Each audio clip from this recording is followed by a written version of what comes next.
right, everybody. Welcome back to another episode of Difficult Conversations by Supply the Why. Tonight, we got an outstanding guest for you tonight. We have coach and professional lacrosse player, Marty Bose. He is going to talk to us about leadership. He's going to talk to us a little bit about diversity, his views on diversifying his game, and he's going to talk a little bit about mentorship and what that means to him. So without further ado, let me go ahead and bring Marty up on the screen. A lot lately. Marty, what's happening? Hey, what's going on, Dean? Thanks so much for having me. The honor's all mine. I'm excited to let people in on some of the conversations that you and I have been having about a variety of subjects, meaning from coaching to mentorship to even playing. Like, what's it going to take for you to continue your fan? So, tell us a little bit about yourself. What have you been doing, and what your plans are? Sure. Yeah, I coach as my main occupation. I've been playing for 8 seasons, took the last season and a half off of playing and really focused on coaching. And it's been interesting, of course, since everything has occurred, really focused on online mentorship and shifting my business model from in-person. I still offer some in-person training to a lot of online mentorship, and it's allowed me to actually go deeper with many of my clients. So I don't quite have as big of a volume of clientele per se, but I've gotten some really, really great work with the clients that have stuck it out. And also got a great opportunity to coach at St. Michael's College up here in Burlington, Vermont. And just blessed, man. Just so lucky to be able to keep coaching and doing what I love. So, Marty, can I just circle back? When you said go deeper with your clients, what does that mean? Yeah. Well, it's a good question. I think what I really mean is I get to know them better. I instill things like discipline and accountability. You know, if I see a client once a week in person and we do training together, whether it's individual or small group, we're going to have fun. We're going to get better. We're going to get after it, when we're there together. But then what? What happens when they go home, and how productive is their practice on their own? Where now with this mentorship program, it allows me to facilitate some of that at-home work with a little bit more of a finely, tuned comb. And it's been this opening up of personalities, where I get to see them in this different environment. They see me in this different environment. So depth in that, I feel like I really get to know them on a deeper level. All right. So tell us a little bit about your upbringing, like where you're from. What were you into as a teen and a youth?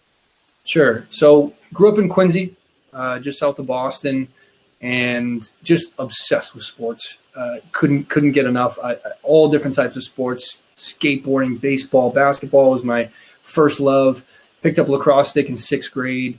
Love volleyball, just love playing sports. And I've always just kind of been that jock guy, always trying to, win races, even when it's with my family, and playing cards isn't fun with me and stuff like that. But I grew up in Quincy, and yeah, not a big lacrosse city by any means. And luckily had some good mentors in that stage of my life that planted the seed to play at the college level. So I definitely thought about that from a young age, but just grew up in the city, just hanging out with my friends.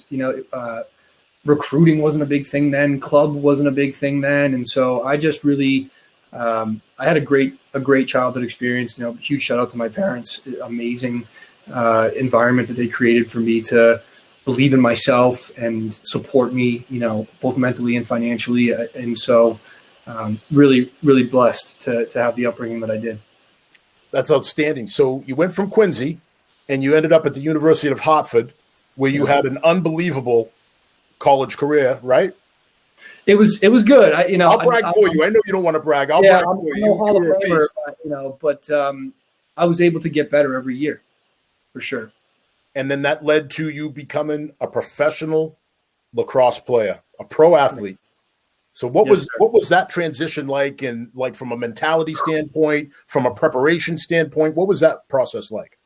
Humbling. I didn't even sniff the field, man, when I first got there.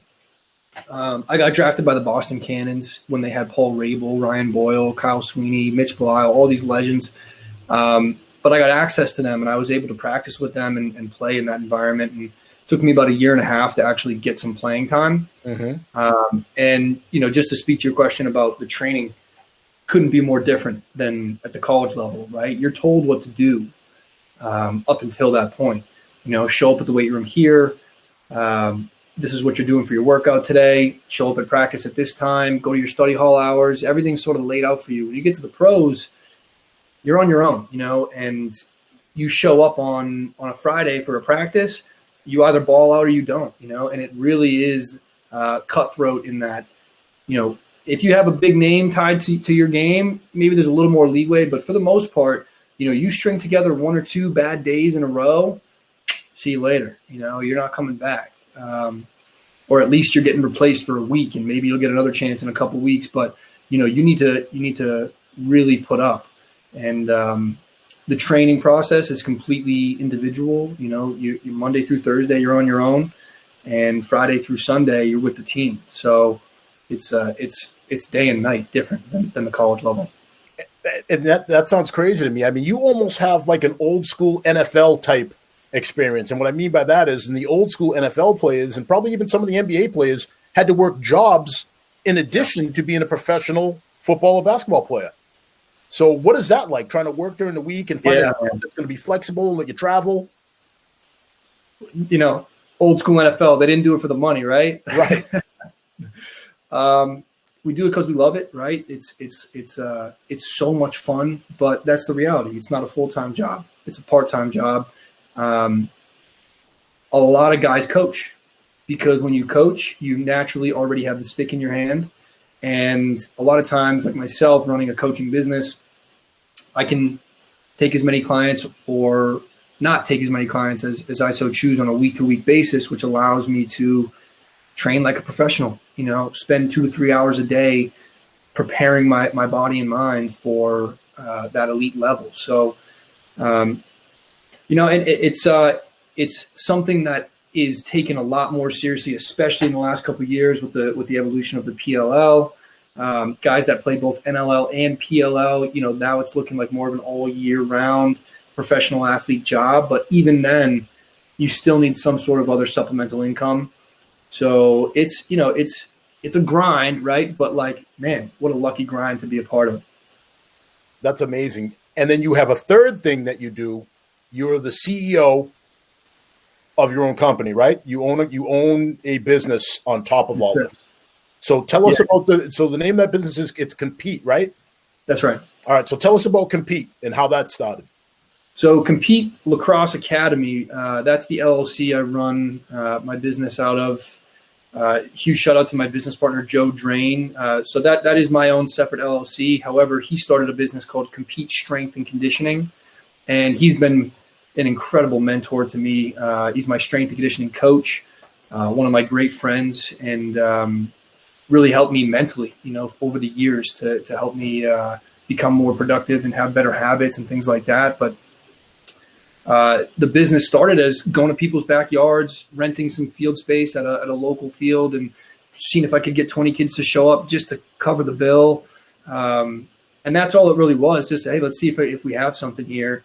And again, huge shout out to Joe. We were able to start a brick and mortar business in Norwood that allowed me to have my own space. That's really a game changer for a skill development coach to not, I had fees for the space, but I owned it, right? I own it. And so that money that gets put back into the business it doesn't feel like as much of a rent. It feels like more of a mortgage, right? Where I'm kind of feeding into the business with it. So really, really lucky to have that opportunity. But it's just been, like I said, it's been going deep with clients, like really taking them in and for the longest time, not saying no to anyone. I take kindergartners, first timers, I take pros and everything in between. So it's given me this unique perspective to work with such a wide variety of athlete, personality types, but also ages and genders and race. It's been a really, really cool opportunity. So that brings me to a video that I want to show, because I try to do this at least once a show. I try to show a video that kind of ties in everything we want to talk about. We'll take a look at the video, then afterwards we'll transition to some of the deeper topics that we talked about before we brought you on. So everybody stand by for this video. I think people are going to know this one.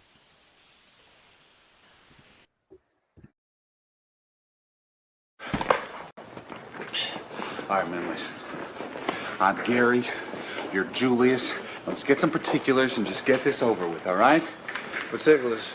Yeah. No matter what I tell you, you ain't gonna never know nothing about Hey, me. listen. I ain't running any more of these 3-a-days, okay? Well, what I got to say you really don't want to hear, because honesty ain't too high up on your people priority list, right?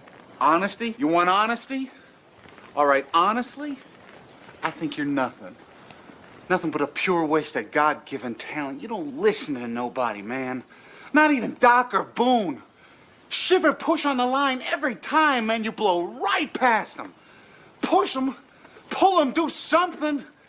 You can't run over everybody in this league. And every time you do, you leave one of your teammates hanging out to dry. Me in particular. Why should I give a hoot about you? Huh? Or anybody else out there? You want to talk about a waste? You the captain, right? Right. Captain's supposed to be the leader, right? Right. You got a job? I have a you job. You been doing your job? I've been doing my job. Then why don't you tell your white buddies to block for Rev better? Because they have not blocked for him worth a plug nickel, and you know it. Nobody plays, yourself included. I'm supposed to wear myself out for the team? What team? No. What I'm going to do is I'm going to look out for myself, and I'm going to get mine. See, man, that's the worst attitude I ever heard. Attitude reflect leadership, Captain.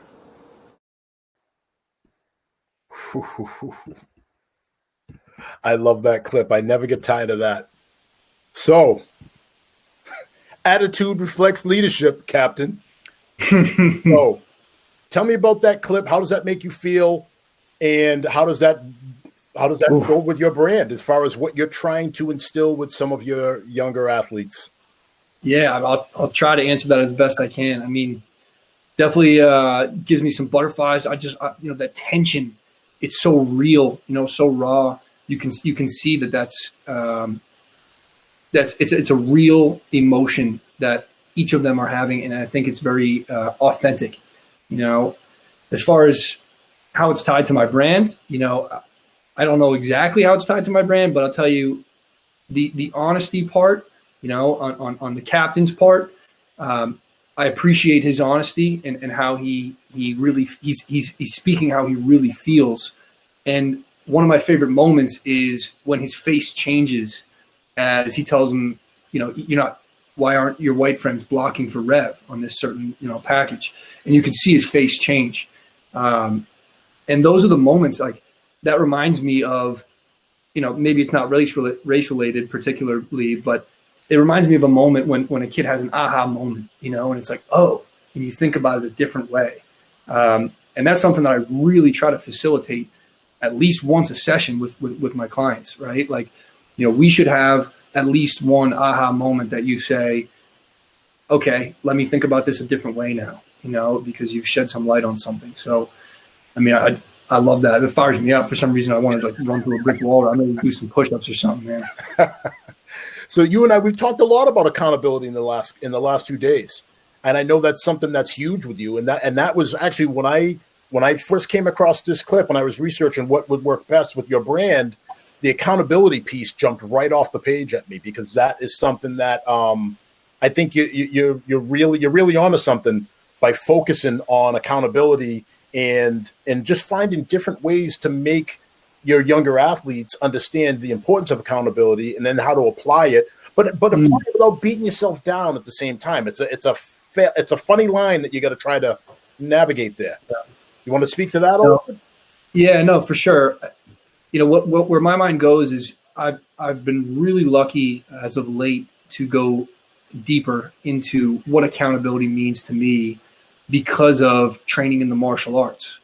And that's something that my sensei preaches is accountability can be sliced and diced. Who are you really accountable to, right? And ultimately, it's ourselves. Mm-hmm. And so when we hold ourselves accountable, to our values, and to what we prioritize, we have a different way of communicating with other people. The things you say to your colleagues or, your players or your students, it has a different effect when they can feel that you are accountable to yourself. When you really mean, if I tell a kid to get up at 5 a.m. and get a lift in before the 6 a.m. practice, it means something different if I've been doing it every day, right? And so that concept of being accountable to ourselves it takes a lot of maturity, it really does, because it is it's not easy to do. And like you said, it's very easy to go into a state of self-deprecation and start to judge ourselves if we don't do what we told ourselves we were going to do. And so, I certainly battle with that. But it's something that is a focus for myself and definitely something I'm trying to impart. And I love that because, and again, folks, if you're listening, I'm here with Marty Bose. He's a pro lacrosse player. He's a coach, but this isn't something that's exclusive to sports. This is something that applies to the business world. This is something that applies to any law enforcement. It applies to any different job title that you might have out there, anything you do. So, it's just something you should think about, the self-accountability and the importance of that with being successful in whatever it is you do. Also in that video, you touched upon it, there's race relations. All right. It talks about, the integration of a football team. You are involved in a sport that is not a super diverse sport. And I know that you are passionate about increasing the diversity in that sport. Can you talk a little bit about that? Yeah, absolutely. First and foremost, just like something struck a chord with me last summer after the murder of George Floyd, and it really turned the page in that, I realized that I am not doing everything that I could be doing for this issue. This is something that I've heard my black and white counterparts bring up in different contexts, but I've never stepped in and had a solid opinion. I've sort of just let things develop, and that sort of changed last summer. But, as far as things that are happening right now, what I'm really trying to do is echo the voices of my black colleagues, a lot of the players that are in particular, the Black Lacrosse Alliance, that are, all the professional lacrosse, mostly in the PLL, black players in that alliance that are pushing for change and sending messages out into the world. I'd like to try to echo those messages and support those messages as best I can, and learn.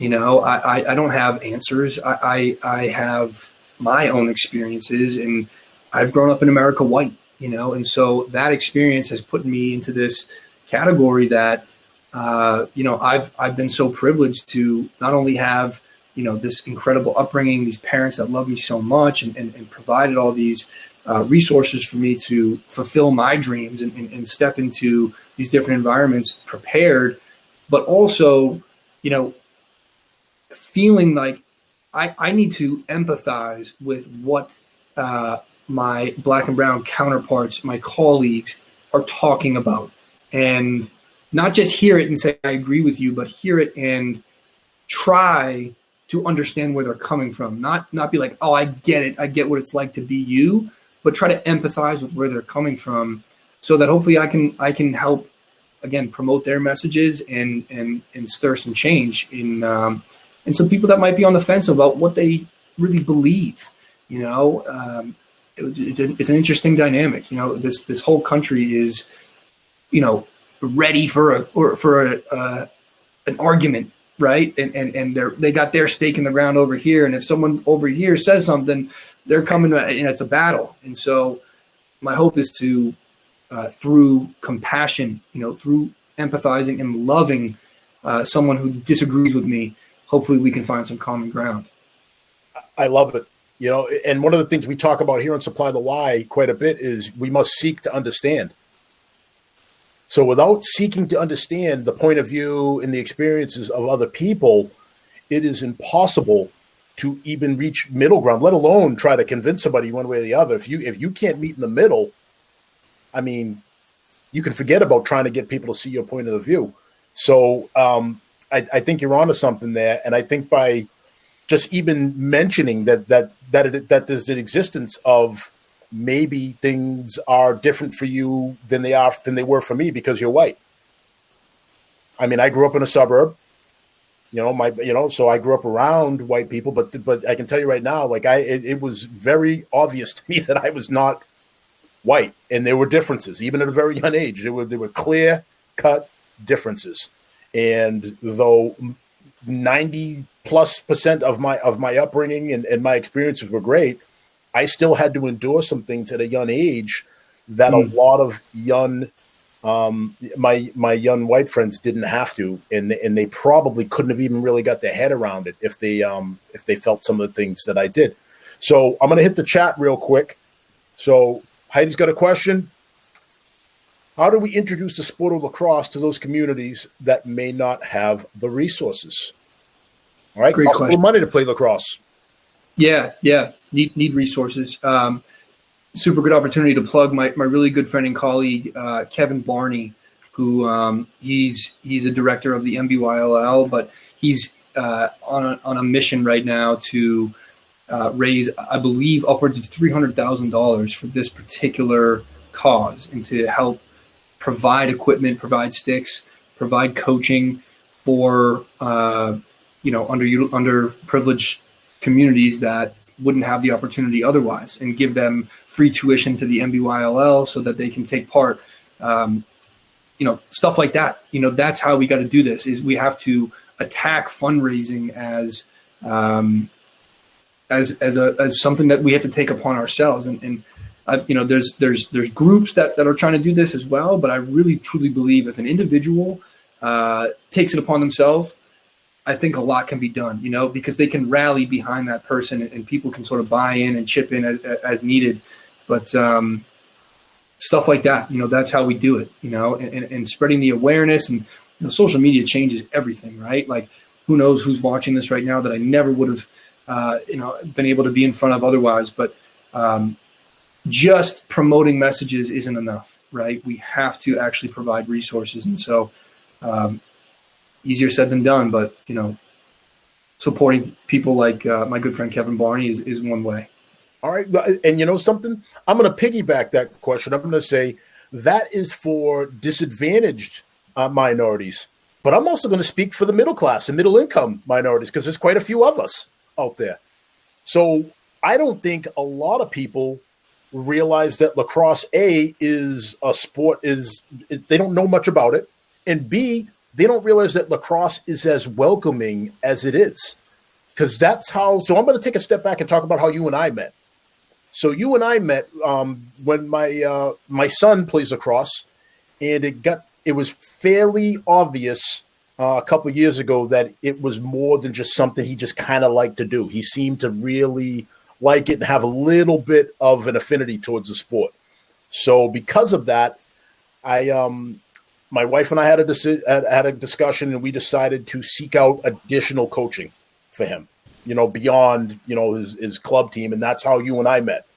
So we come in to compete one Saturday morning, and, I bring in, my wife, my son and I, and we sit down and we're talking to you, and you're giving this fantastic presentation about all the benefits of compete and your point of views and how you want to, build the mentality of young players. And I didn't think for a second that color mattered to you. I didn't think for a second that my son wasn't going to be welcome. So I mean, you had me. I mean, you and I, we joke about it all the time. You talked about something. Yep. So Heidi put it in the chat. She said, you talked about the flow state. And when you talked about the flow state, you had me right then and there. That whole thing about being in the zone and coaching kids through it and teaching people how to harness it.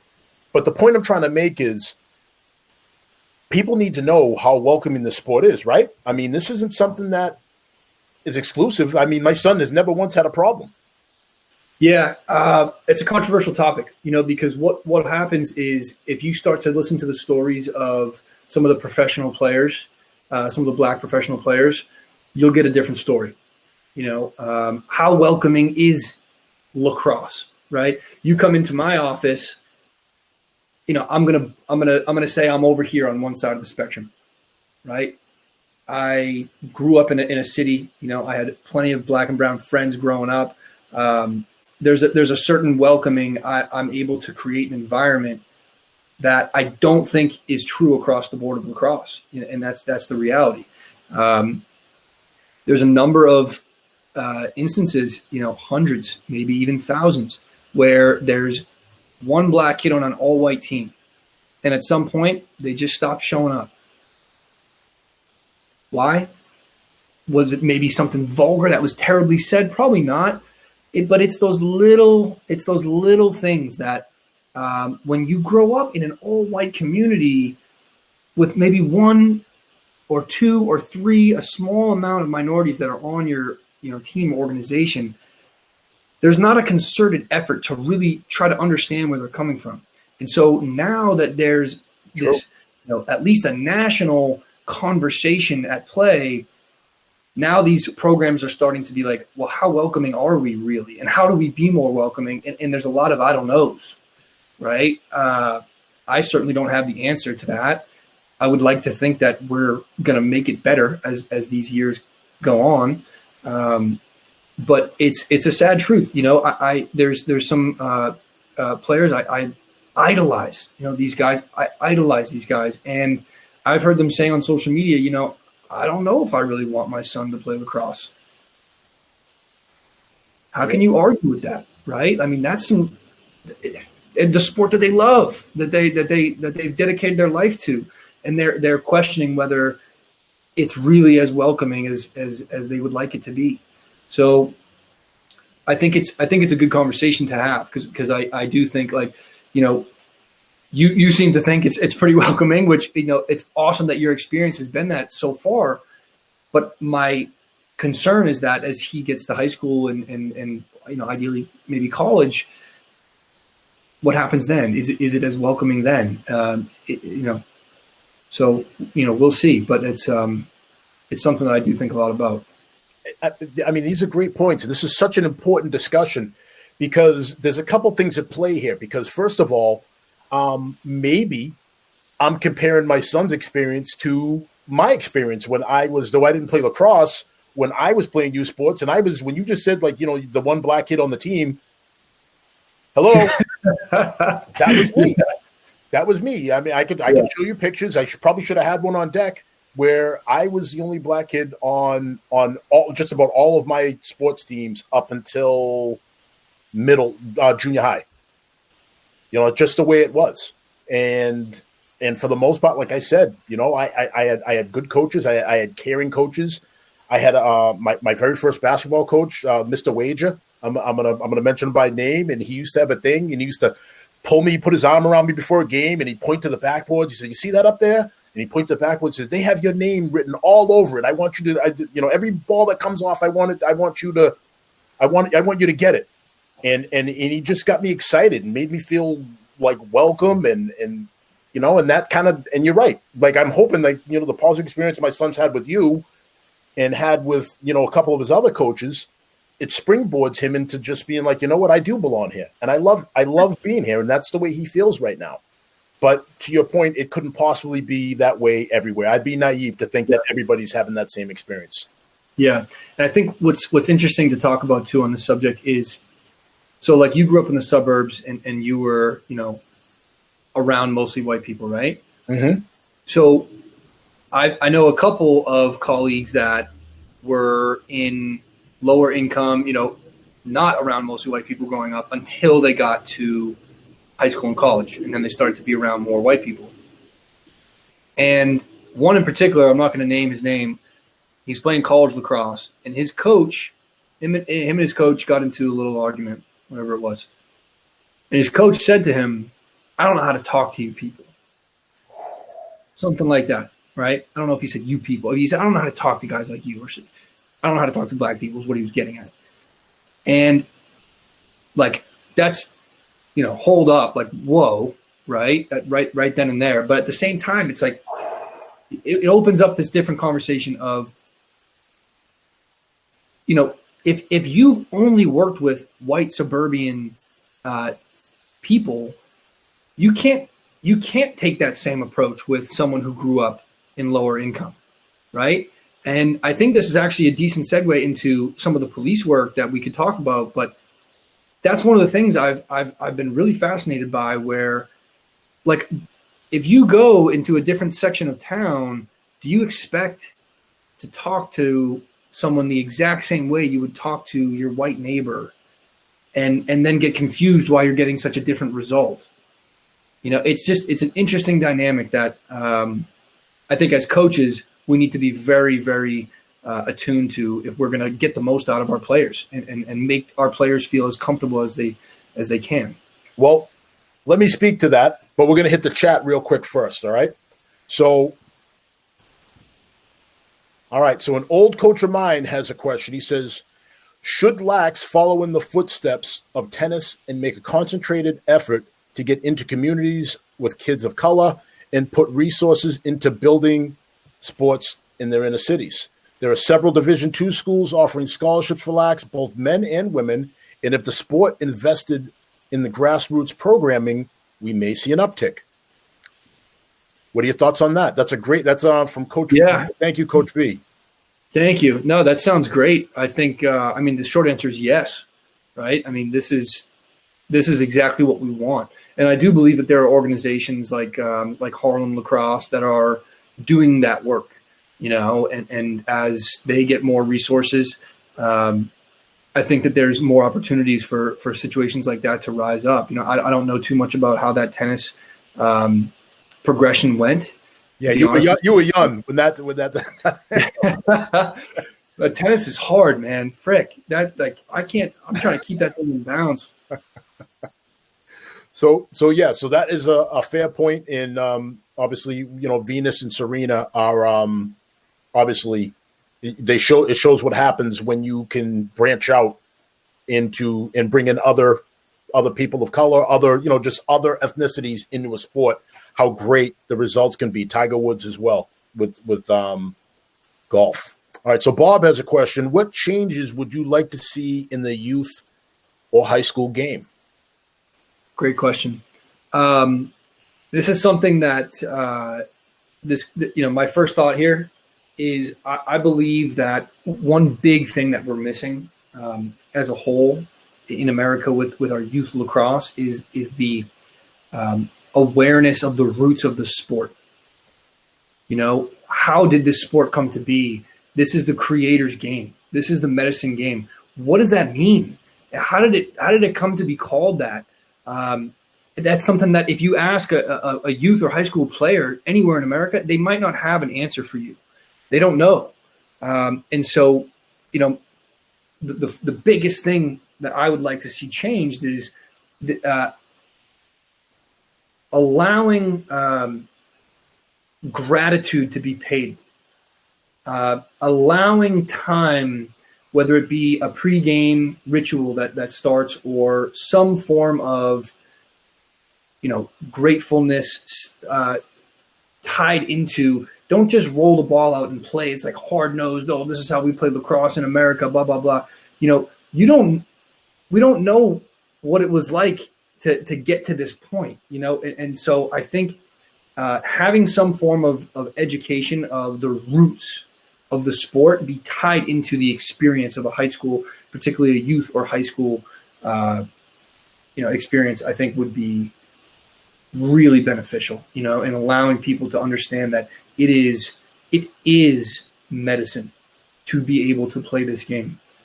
That's why it's called the medicine game, is when someone in a tribe would be sick or down or, off, they would call for a medicine game to allow all the energy from that game would go towards that individual that needed that medicine. That's amazing. And it's powerful stuff. And people don't know that. And I didn't know that, until I was able to play at the professional level, and you start to meet, the world gets smaller and smaller when you get to the top. And when you meet some of these people that grew up on reservations and grew up in Canada and really understand and embody that that true meaning, it changes the way you think about the sport. It changes the way you think about every step you take, every single breath. It's different. So I'd love to see that worked into it. Well, so there's the mental part of the game, but how about a specific facet of the game, like a rule change? Would you like to see, for example, more contact, less contact? Yeah, that kind of deal. Yeah, I think maybe contact is great. I just think, an example. That's just an example. Yeah, what I would like to see is what I do with my youth players to improve skill and improve field awareness is I create a rule, a 3-second rule, that you can't have this ball on your stick for more than 3 seconds.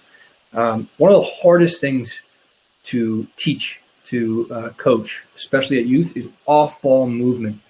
When you have the ball in your stick, someone's trying to get it from you, it's pretty obvious you should move around. You should go somewhere else because this guy's going to get you if you don't. But when you don't have the ball in your stick and your teammates got it, a lot of times people just stand around. I think I'm open, or maybe they're just out to lunch.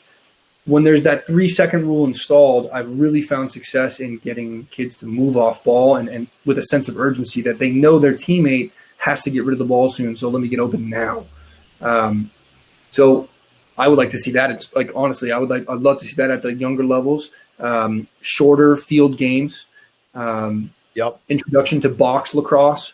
It's faster pace, balls in play more reps on offense and defense, more touches on the ball, less about clearing and riding and systems and things like that. Just let them play, let them get touches on the ball. And then I think when you get to maybe 8th grade or the high school level, you can have more of a structure to the field lacrosse game that we know. All right. So we're going to switch gears here. We're going to go and get away from the actual game of lacrosse, and we're going to switch roles. So you had told me the other day that there were some questions that you had for me. Absolutely. Hard questions, and it was a hard question or two, right? That's right. All right. So let's go ahead. Let's seek to understand each other here. Well, just for context, anyone that's maybe watching this from one of my social media channels, so you are a police officer in the city of town of Stoughton, correct? Yep. How many years have you been doing that? So I've been a police officer for 17 years. I've been in law enforcement. 17 years police officers, right? So, what I think about is uncomfortable situations that arise, and I try to put myself and, again, empathize with my counterparts, right? With whether it's a civilian or a police officer. And so I started thinking about, man, I have access to this awesome guy who's willing to talk to me about whatever and let me coach his son and, willing to hear me out. And so I was like, what is a situation that you may have encountered that is something that might have needed to get checked, right? Someone needed to get told that that's not okay. And so where my mind went is, we've been told, right, especially since last summer, we've been told that there's a lot of bad cops, right? And maybe we should defund the police. And there's been all these conversations of civilians that have opinions, have opinions on how the police should be run and things like that. But without getting too much into that, more on the race side of things, have you been on the job with your white counterpart cops, the good old boys, and has the N-word been said in a scenario that you heard it and had to check someone on that and how'd that play out? How'd that make you feel? And do you feel like the other side understood where you were coming from? Was there a conclusion? So as far as the N-word being thrown around in my presence, that's it was pretty rare. So the one time comes to my mind right now where, again, I guess if you're a younger person, you make distinctions between ER and GA or GAH at the end. You know what I mean? They're two different meanings. So this was a GAH moment. And it was mentioned in such a way where it wasn't like, hey, look at that group of GER. It was something along the lines, maybe like a song lyric or something like that, and it was a GA or GAH type deal. And it was in my presence, and I immediately was like, why? You don't hear me say it. You know what I mean? So you're not saying it because you heard me saying it, and now you're like, well, like he says it, and we're cool, and we're good friends. I mean, this is a good friend of mine. This is somebody who I trust my life to, and they said it. This is somebody who had invited me to family events and been around and been there for me when I've been down. This wasn't somebody who was setting me up because they were racist. This is, if they were, I mean, they have the most discipline I've ever seen to have that kind of discipline over the amount of time that we worked together, to wait for that one moment to say, surprise, I'm racist. You know what I mean? Like it wasn't necessarily that, but what it was you know what? I'm gonna coin a new term. I don't know if people say it very often, but there's something. It's not just you're like not racist or racist. There's levels in between there. So that level in between there, I'm gonna call it racially insensitive. There are people that are just racially insensitive. They're not racist. They don't actively go out and try to hurt people of different races or disadvantage people. But sometimes they just don't think about the effects of their words and actions against that are towards people of different races. It's not an intentional thing. Like, again, they don't wake up in the morning and say, you know what, today's my day, and I'm gonna make Dean feel like he's less of a person than I am. But just without thinking, they just maybe say something, or maybe a joke that's kind of an off-color joke, and it's kind of like, well, like maybe you should have thought that through. So the time you're talking about was just like it was one of those. It was, you know what I mean. And I just I just asked why, and I think sometimes that you make people feel smaller that way by making them explain themselves. You know what I mean? This is somebody, like, if I wanted to, yes, I could have beat this person up or stuff like that. But I mean, I'm a grown man. This person's a grown man. Like, it wouldn't have accomplished what the me just simply forcing this person to explain themselves accomplished. Got it. That's my answer to that. And then there was one time when a citizen.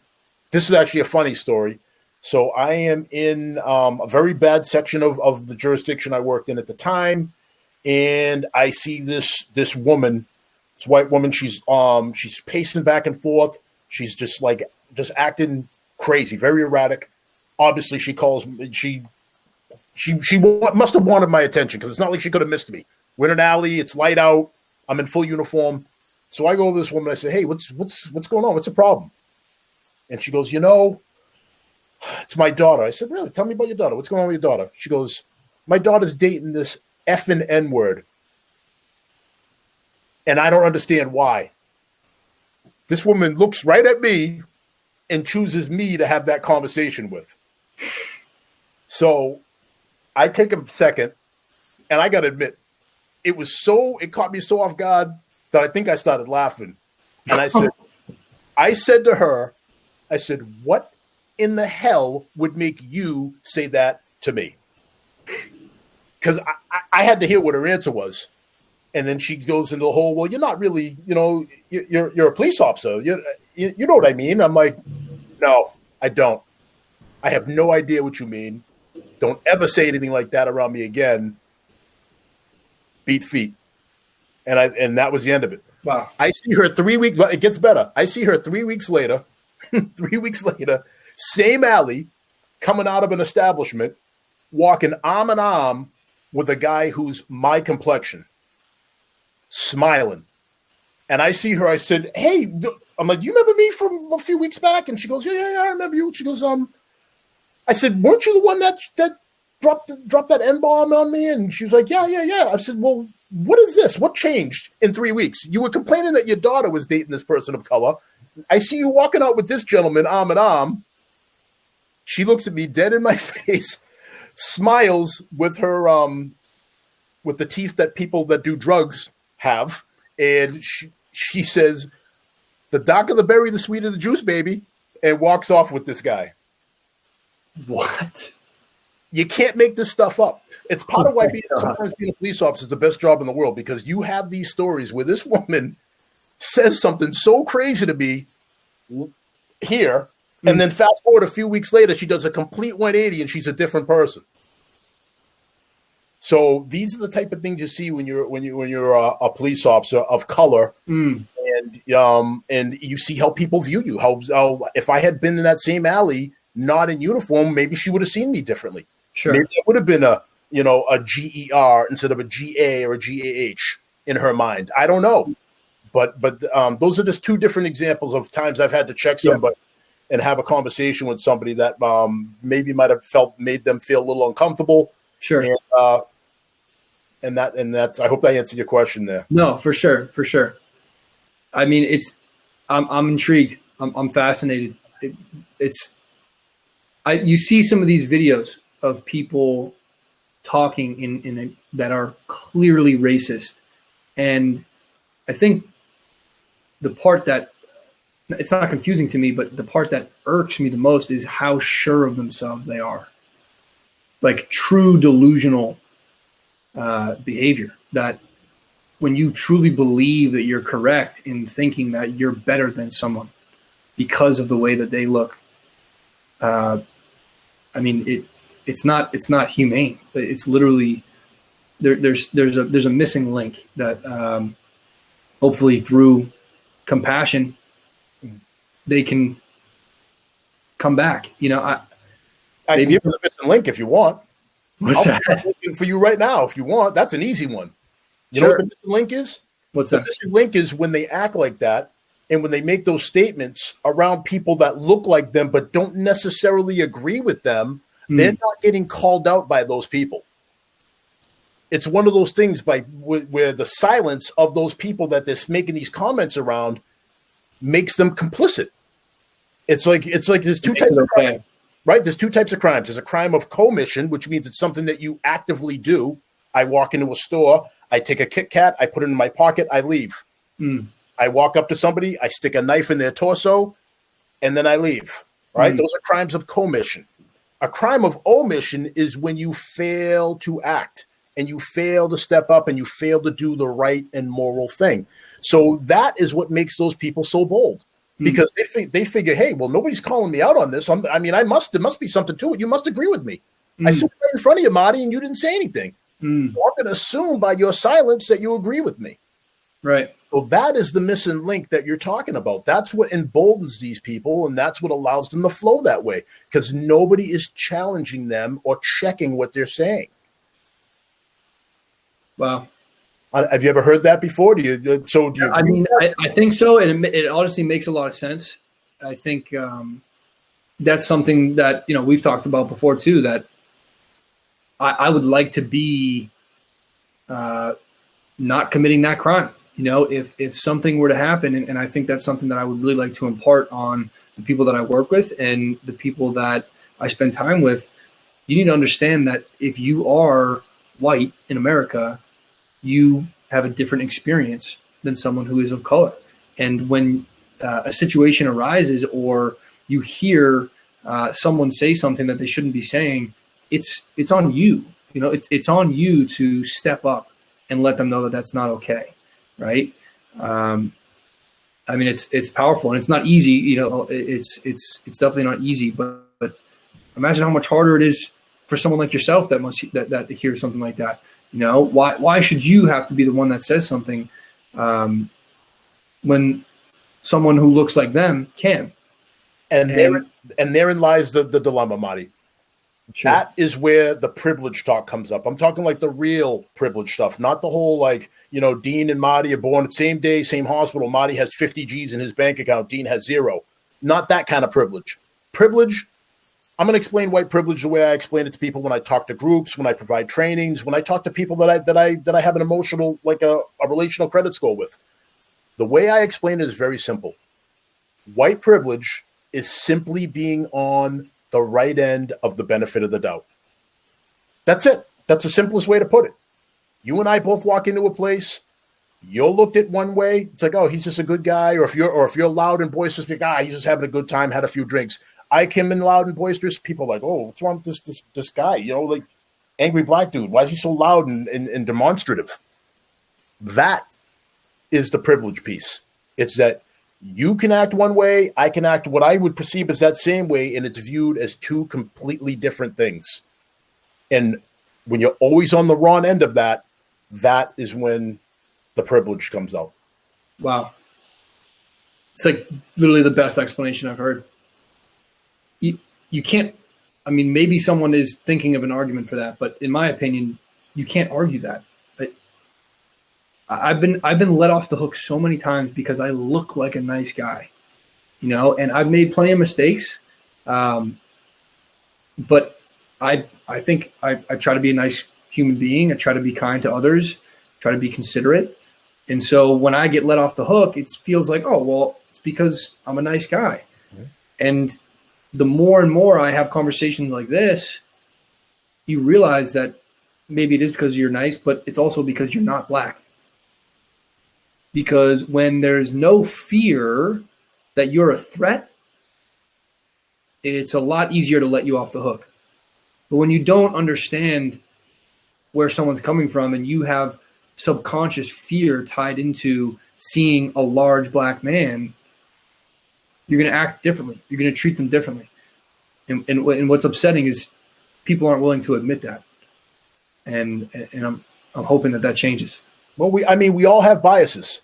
Like there's nobody, I don't care what color you are, I don't care what your sexual orientation is, I don't care what color your eyes are, any of that stuff. We all have biases and we all have preconceived notions about other human beings. It's a survival mechanism. As a police officer, of course, you have biases and you have preconceived notions about somebody. I'll give you one right now.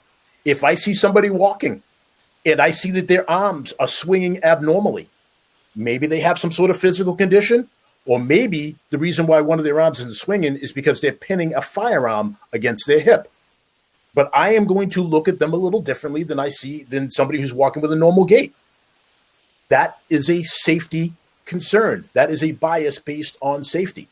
If I see two people in a what I would consider a less than traveled area, and they do a handshake in such a way, and it looks like two people are exchanging goods, that looks like a drug deal to me. Maybe they have some funky handshake. Who knows? But those are signs that based on my training experience, my bias is going to automatically say, you know what? They're meeting in an area where people typically don't meet. The handshake kind of lingered a little bit, and they both kind of did one of these and walked off. That feels like a drug deal to me. And I'm going to probably act accordingly until I can satisfactorily disprove that. So there's all different kinds of biases out there, but people have to admit that they have them. We all have them, and then we can start addressing them and what's behind them. But until that happens, until people start admitting that they even have them, and it's a moot point. It's very difficult to have this discussion. Agreed. It's interesting how this came full circle, and it really goes back to accountability, holding yourself accountable, understanding that you do have bias. If you think you don't, you're lying to yourself. What's up, Coach? Hey, DJ, how are you, buddy? So DJ's on. So it's a good thing we're keeping our language clean because he decided to chime in and check out what we're talking about. So we got a little deep there, and I hope people get something from that. I mean, this is it's a difficult conversation for a reason. We're supposed to talk about things. We're supposed to go to areas where it's more than just your normal conversation, so you can see what's behind the curtain, so to speak. So Mike Powell says, I got exhausted just listening to how much you're grinding. Good stuff. Keep pushing your dreams, and welcome to the show. I appreciate that notion, Michael. I promise you I'm getting 7 to 9 hours of sleep every night, and I spend plenty of time recovering my body, so I feel great. Well, that's what happens. You know, my kids would never allow us to get 7 to 9 hours of sleep, but we can dream. We can dream. So maybe in about 12 years when we can kick them out and they can go to college and go live their own lives. You have mastered the art of the power nap. So we've gotten deep and we went down the rabbit hole a little bit. Let's bring it back. Let's talk about something positive in the last 5 minutes. What do you got going on now? and what does 2021 look like for Marty Bose and Compete? Well, I'm really trying to hone in on this mentorship program that I mentioned earlier. Right now I've got about 15 of 30 slots filled. And what that's allowing me to do is, again, go deep with those clients that I am working with on a week-to-week basis. But once I have a sustained weekly flow with that, I can really put my attention onto other projects that I am passionate about. One or two I'd already mentioned, and another project that I'm super passionate about, which is playing lacrosse. I'd love to come back to playing the sport that I love so much, and luckily I think I'll have a good opportunity later this year. Well, I can tell you right now, there's a household in Stoughton that is dying to see you get back out there because, man, your intensity, your passion for the sport, your passion for the learning process. I got to be honest, as much as I want to see you play, I just like your passion for the learning process. That's obviously something that's important to Supply the Why. It's important to me personally, and your just desire to seek to understand and your desire to find different ways to change the paradigm of your players and coaches is phenomenal. It's something that I've said it to you before. I'm going to say it in front of everybody that's listening. I wish you were around when I was playing. Like, you were what was missing from me as an athlete. I needed somebody who could break things down in such a way where I could understand accountability and different levels of accountability. And I maybe I wasn't so hard on myself, or I didn't get down when people had some negative things, or what I perceived to be negative to say about me. So I appreciate what you're doing, Marty. I really do. Thank you, man. And that's one of my students there, says he's learned a lot. It's what you said about the continuous improvement. I didn't realize that was my brand. It's just, I just kept getting said no to. People kept telling me I wasn't there yet. So I clearly had to change something. And so it was embedded into my daily and weekly and monthly and yearly approach to find something to get better at, strengthen a strength, strengthen a weakness, get smarter. And what's been really, really profoundly helpful, to bring it back to the martial art reference, is this concept of appreciating the plateau. When you keep getting better, it's not like this, right? It's you get better and then you plateau for a while. And what happens during that plateau is you keep practicing. And if you don't continue practicing, you're going to stay at that level. But if you keep practicing, even though you're not getting better, you keep practicing anyways, here comes that next jump, right? And so when you learn to appreciate the plateau, for any of my athletes that are listening out there, don't train for the sake of getting better. Like, if you, at the end of your session, if you're like, I need to get better at the end of this session, you got the wrong mentality. You have to practice because it's the right thing to do, because you're disciplining yourself and you're holding yourself accountable. The improvement will come. Appreciate the plateau. Oh my God! Why do I have to be 45 years old? I'm telling you, if I wouldn't break a hip, man, I'm ready to go out in the football field right now and run a very slow 40 time. Hey, we might be getting some martial arts training in one of these days. I'm telling you. Maybe that's the collaboration we need to do. Marty, how can we follow you? How can people learn more about what you're doing and follow your progress and support you in all that you're trying to do in the sport? Yeah, I think I'm available on Facebook, Instagram, Twitter at MJ Bose, MJBOWES. I check my DMs. So if you've got questions, anything we went over today, or you want to help me and support some of the things that I'm working to support, shoot me a direct message on any of those platforms. And I'd be happy to have a conversation with anyone. I'm happy to talk. Well, folks, you heard it here. I am co-signing this gentleman. If you have kids that are involved in sports, it doesn't even have to be lacrosse. If you just want to teach them the other level of preparation, you want to make your young men and young women, you want to put them on the path to be great adults, this is a guy you got to have in your life, Marty Bose. And I got a surprise for you, Marty. Come on over. There we go. What up, DJ? Good to see you, man. Nice hoodie.